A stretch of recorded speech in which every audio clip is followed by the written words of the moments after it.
All right, folks.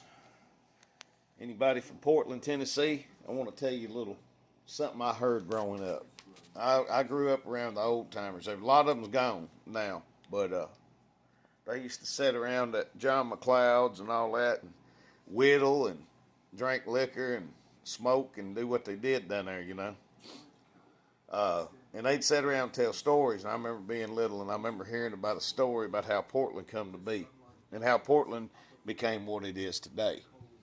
Now, some of it might be myth, some of it might not be. But if anybody else on here knows the truth, share it with me. I mean, it might be about halfway true, might even not be none of it true. But I always heard that Portland became pretty decent established in the late 1800s, and I think they adopted the name somewhere around that time.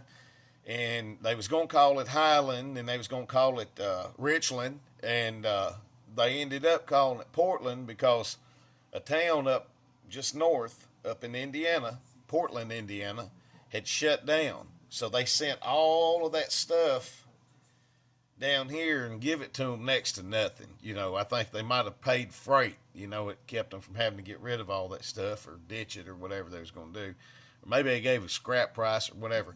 But that's what I heard Portland come from. And then on up in 1913, I heard somewhere around there that the asylum, there was a mental asylum up there, a sanitarium, Fountainhead Sanitarium.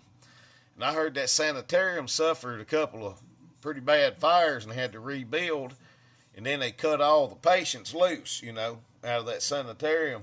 And I heard part of them went up to Portland, and then they was just, you know, they had issues, right? And then other part went over to Westmoreland area, and they somehow found a mate, mated with each other, and created modern day Portland. And that might explain a lot of Portland, and not knocking Portland and Westmoreland, but you know, the natives there's they're different people. There's a lot of them's good people. There is some crazy people up there, but I don't know if there's any truth to that. If anybody knows if there's any truth to that, get down there in that comment section and let me know. If y'all ever heard this story, or is it just some bullshit a couple old drunk dudes sat around a wood stove telling lies about? Does anybody know what's going on with that? Let me know something.